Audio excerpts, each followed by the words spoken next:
an obscure museum in the suburbs of Moscow. A small tribute to a devastating and futile conflict. Few Russians know about the museum, even fewer visit it. It seems that many would prefer the Soviet Union's decade-long war in Afghanistan, a war that's been dubbed the Soviet Vietnam.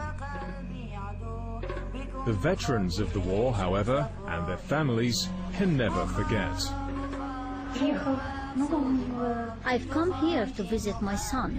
He perished in Afghanistan in 1982.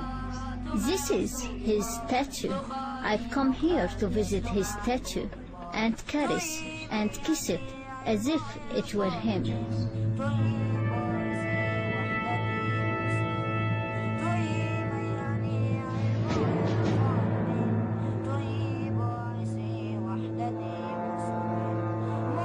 It was the biggest Soviet military operation since the Second World War. On December the 25th, 1979, the first soldiers of the Soviet 40th Army arrived in Afghanistan. This move was made in response to an official request from the socialist-leaning government in Kabul for assistance in its fight against fundamentalist rebels. Yet few of the Soviet soldiers realized they were about to be embroiled in another country's civil war. Most were conscripts who'd received only a vague brief about their mission and rudimentary military training. We were young. Our commanders told us we were going there to protect our mothers, sisters, brothers, and sweethearts. So we grabbed our rifles and prepared for the trip.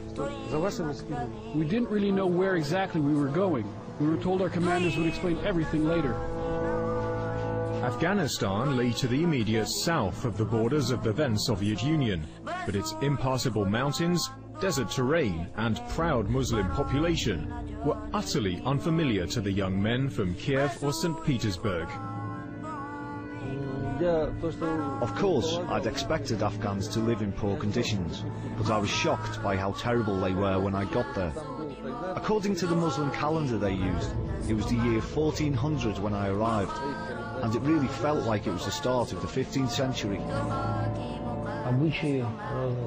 It was the veils on women's faces that shocked us at first, and the heat, the mountains.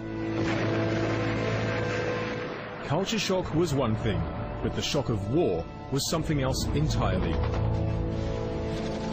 War was something new to us.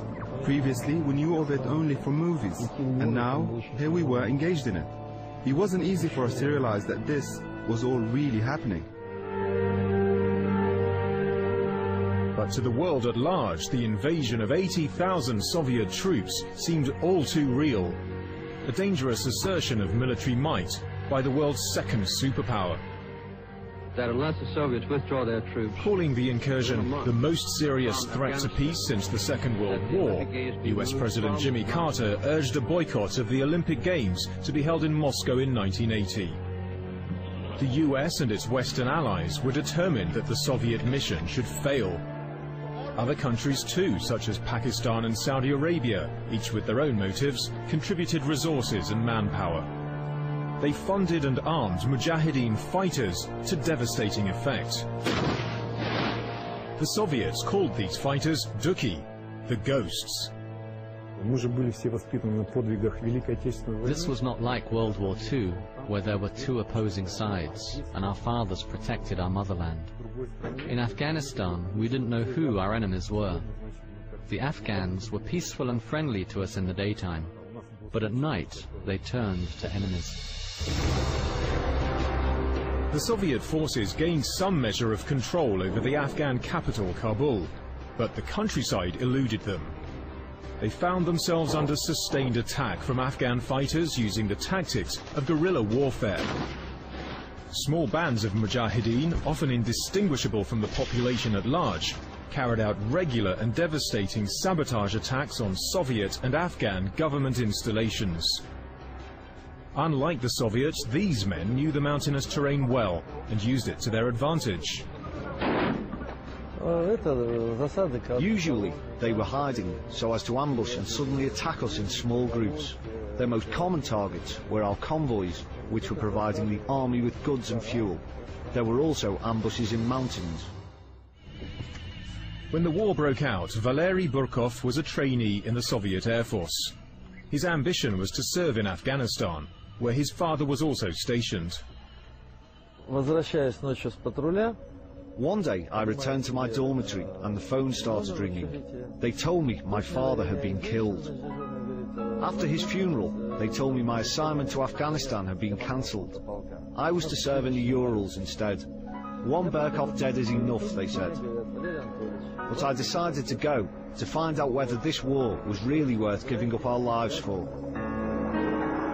For the young soldiers, for whom this was their first experience of war, the loss of innocence was swift. It was often the brutality of their